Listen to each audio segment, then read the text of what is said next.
I was dreaming when I wrote this. Forgive me if you're gonna stray. But when I woke up this morning, calling sunny boy, Judgment Day.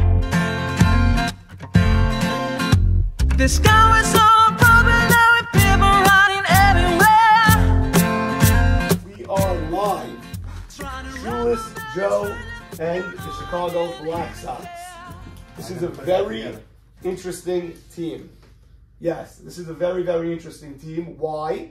They took one of the best center fielders we've had in the league in the last few years, and they immediately put him at shortstop in Jake DeWeck. And Yeah, I think he must be able to play it. I've never seen him play it. People claim they have seen him play it in hardball and in softball. He's played it maybe for A.B. Saka's team in a couple of games in the YMSL. So capable. But Hall of Fame shortstop, decent glove, and, not so speed in right and left. Great center fielder. I don't think it would be crazy to see at some point Jake move to the outfield and Henry move over. But then what do they do? Because then they have 4 outfielders and they're 4 of their 6 best players. what do they do? If it doesn't work out, clearly Henry goes to short. Right. Fine. Momala probably goes to third. Right. And right.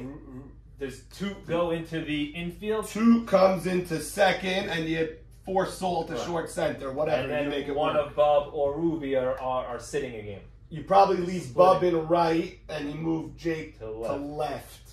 It's a lot of moving parts. I think they want this to work. They're going to give this every chance to work. Yeah, exactly. They're going to stick with this for a while. I also think that, defensively, too, it got in his head a little bit the last couple of years, the yips that he has. I think if he puts a little bit of work, he's athletic. He's got to come back with the bat. I want to see a resurgence from Toot, similar to what we've seen from A.B. DeWeck in the past couple of years. Was a guy who hit in the 450s for a long time. Consistently. What happened to Toot? The guy was a great hitter. He got on a Tuesday night, he got a game-winning hit in a 1-game playoff. Like, he has major moments, and now he became someone that's like only DHing. He's in the dugout over here.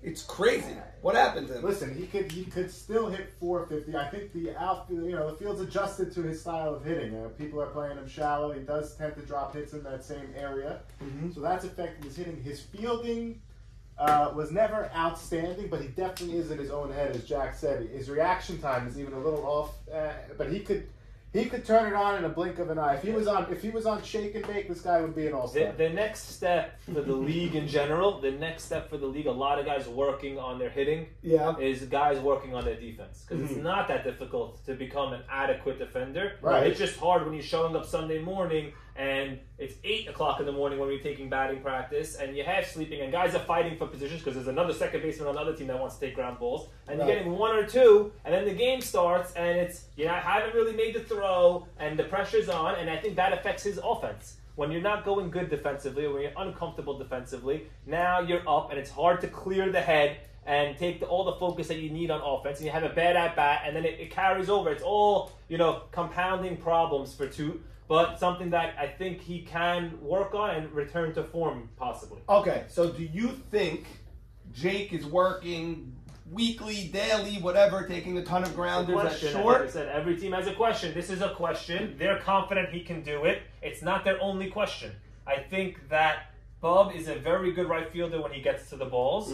Ruby is a decent left fielder. Not a great. You played with Ruby. I played with Ruby. I kind of feel like he grew up playing the outfield in Brooklyn, and they don't dive. Very uncomfortable making forward diving catches. He likes to bend down for low balls. He's a good athlete, very strong arm, but Joe G has to cover a lot of the gaps. And if you take Jake and put him here, it becomes one of the best outfields. So it's something that, I think not having A.B. Cohen and having Jeff, a little bit of a better pitcher. A.B. Cohen, you need to have a great outfield. He's won the last few years with tremendous outfields because he gives up fly balls. Hold on. So Bub, I think, is one of the best in the league guarding the line. You never see Bub get beat over here. Right. I hear you in the gap a little bit. I think maybe he guards a lot of the line. He's cognizant of that a lot, that he doesn't want to get beat over there. And I think that's okay with Joe G here. But like you said, if Joe G's covering over here, he's also got to be covering over there. But who cares? He's the 4th overall pick. That's what he should be doing. You know who's also an interesting athlete? Mo Mala has played center field. Yeah. And he's played infield.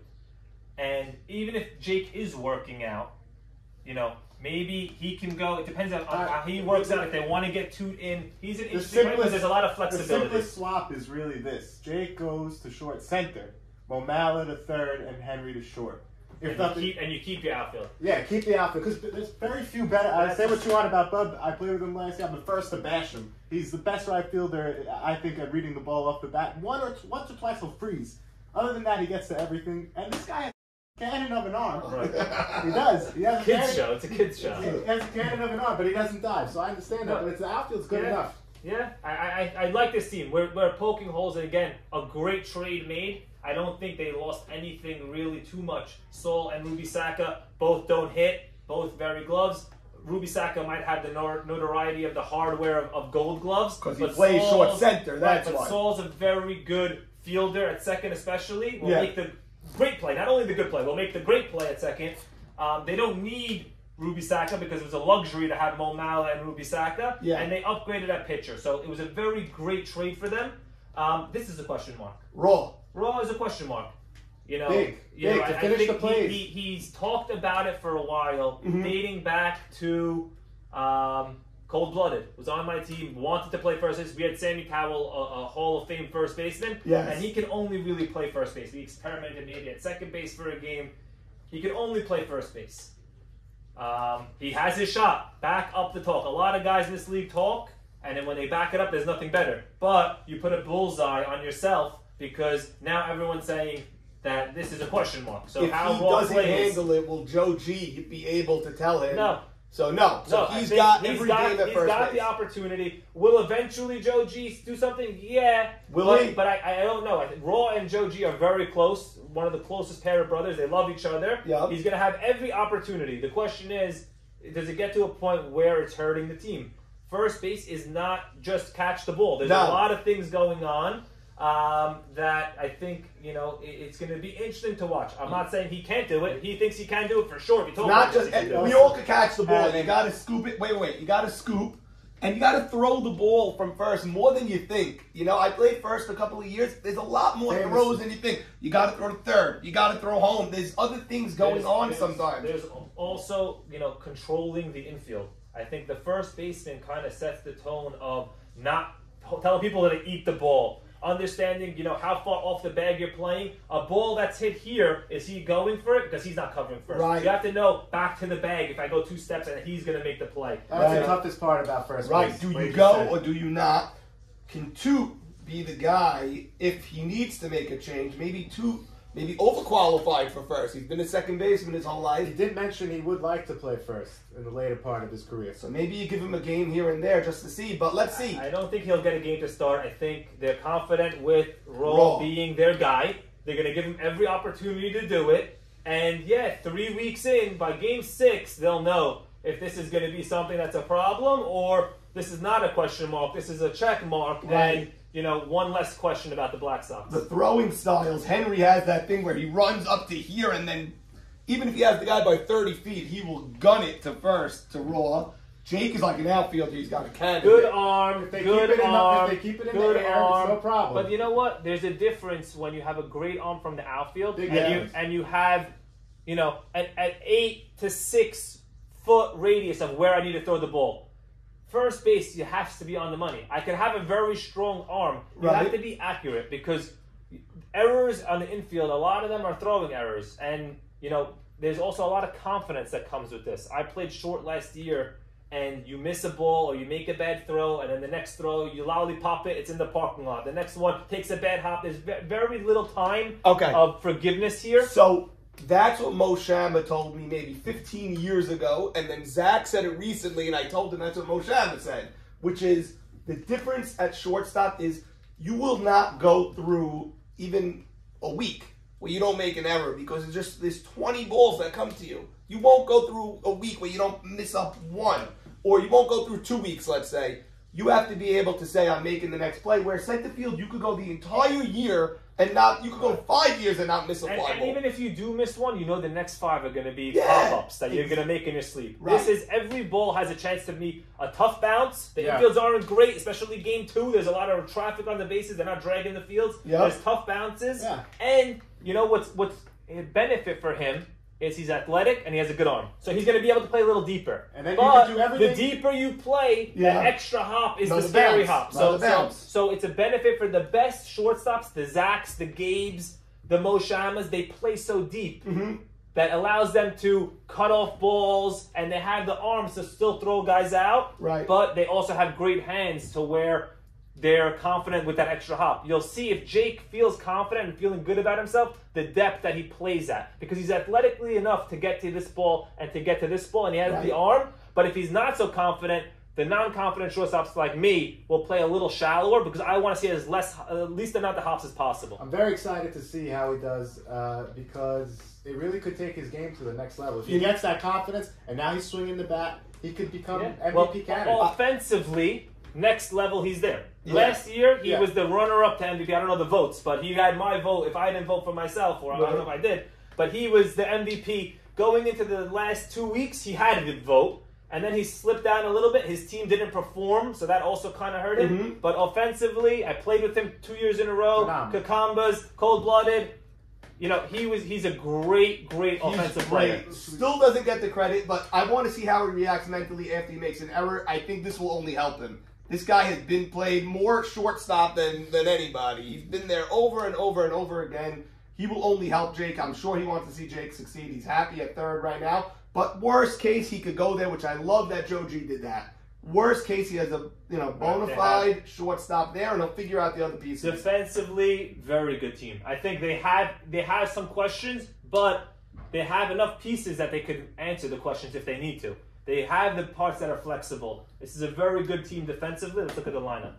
And don't forget about El Jefe, the trade. I was writing an angry El Jefe. A determined Should he El be Jefe. angry? I mean, at the end of the day, he went a little later. You give him any reason. You give him any reason. He has a very good team behind him. Right. Big games, he puts up zeros. Played with Jeff, competitor. You know, really good player. Friendly with Henry. They're very close. That's good.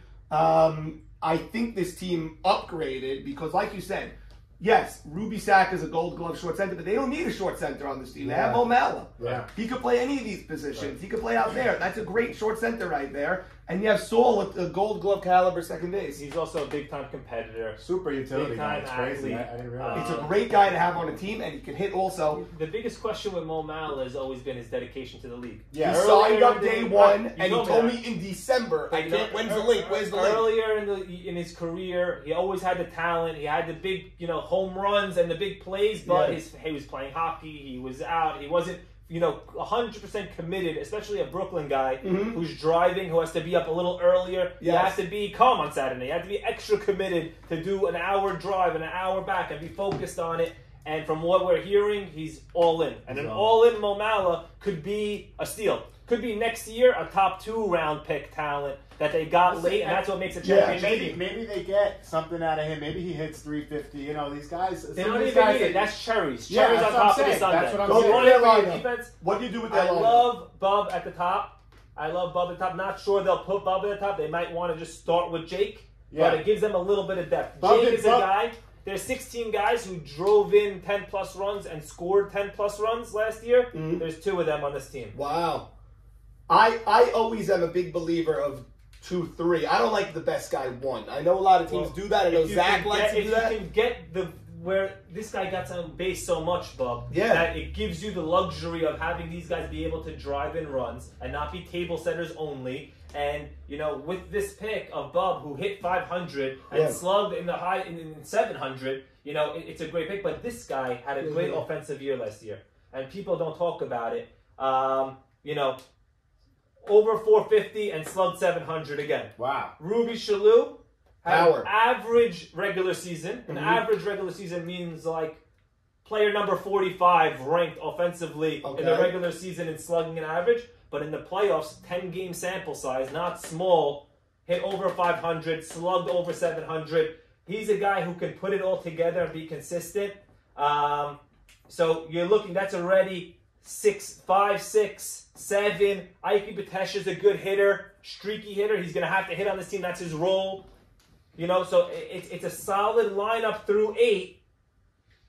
He's talking like he's going to have a year. You know what? He had maybe 3 or 4 triples last year. And He's not going to bat he's 500. He's in better shape to where those triples are homers. Yeah. You know, that's a big difference. If you can get an extra 60 feet out of it, yeah. You know, that's big. Very good hitter. Very underrated. I kind of look at, you know, average in a way of you have high average guys, but there's also slugging, which is big. Is it, you don't have to hit 450. Right. But if you're slugging 600 and you're 300, that means you're getting doubles when you're getting hits. So if he can hit the ball with power, that can be big for them. These guys both have power, which you like at the bottom of the lineup. I don't think they're batting 450, 500. Ike's a good hitter. You know? Ike's a hitter. Yeah. You know, he's a hitter. He's a character on the team.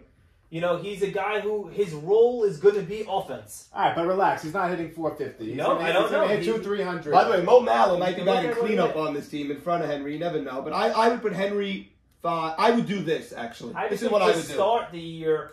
And then see. Less pressure, veteran, you know what you're going to get.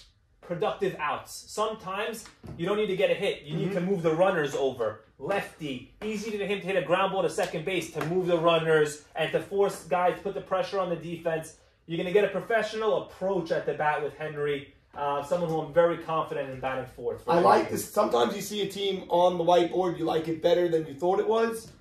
I like this team better than I thought it was. The trade did them wonders. I think they didn't really give up here. It was a luxury that they had, Ruby here, and they upgraded here from a competitive standpoint.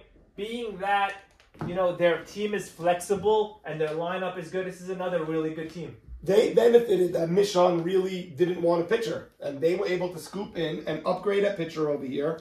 No offense to A.B. Cohen. He did get to the World Series 2 years in a row, but I think they upgraded. Jeff usually is a 5th or 6th round pitcher. A.B. Cohen usually 8th or 9th. We've been talking in the last few years about Jeffrey Saka, Leo, A.B. Cohen. And we say the difference is Leo and A.B. go so late that they have a great team around them. Now Jeffrey goes late. He goes just as late as them. And he has a team around him that in this year, without the shortstops, you know, this team doesn't have the holes that some of the other teams have. So it's on you now. Because you don't have the excuse of saying, I go 20 picks before Leo, and he has that advantage. You went 1 pick before Leo.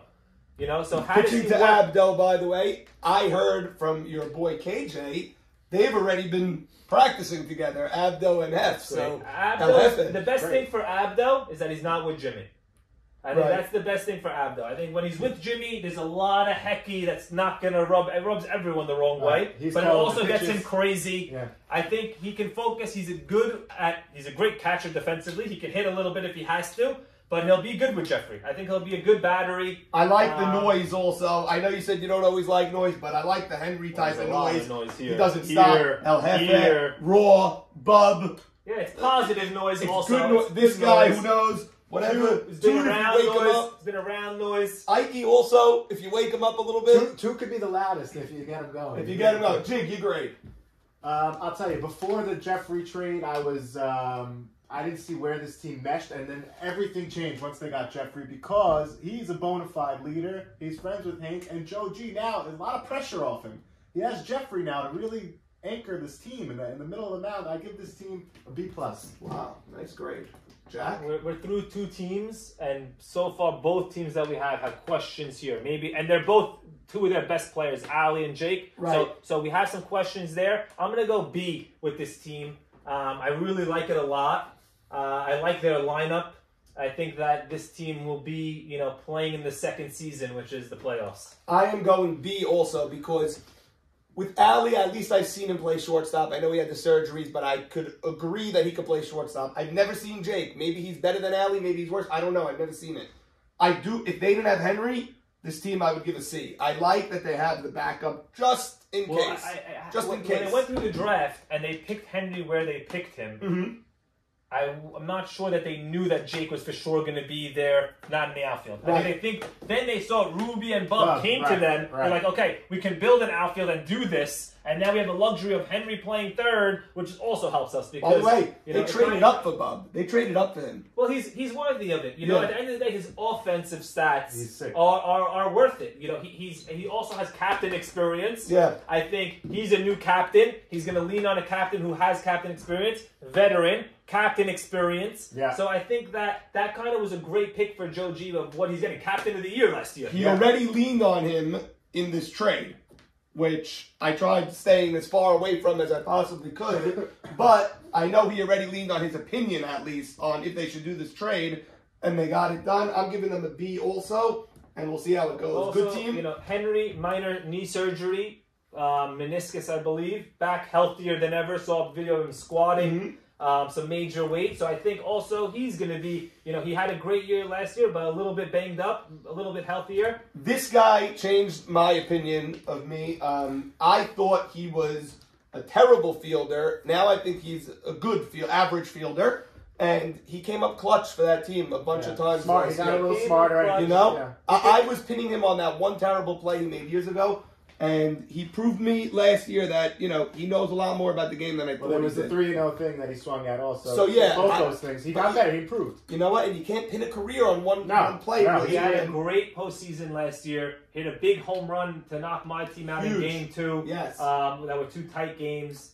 He had a great run. And that playoff run was not a 2-3 game sample size. They played 9-10 playoffs. They It was played a lot of almost a games. season. Yeah. They hit 500 in the playoffs where the pressure is more and it's 10 games. It shows that he can get to that level that they're looking for. I have a caveat with my grade. I don't Caveat. see this team Caveat. being a split type of team. They're either going to have Sweep. a lot of sweeps or a lot of getting swept. I see in this team, I see it a very contagious team where things are just going to keep carrying over. So it's very important that they start off well. Okay, Joe G's got to keep his cool. Yeah, He's got to stay cool Big and year calm. for him, you know. He's not guaranteed a spot next year. No. But he has a spot this year, so he can only improve next year. I think behavior, leadership, we all want to see it. We've seen him get down on teams sometimes in the playoffs, but this is his team. You know, he built his team the way he wants it. He has his brother. He has a lot of veterans. I think it's a solid team. We will be back with Moshiach.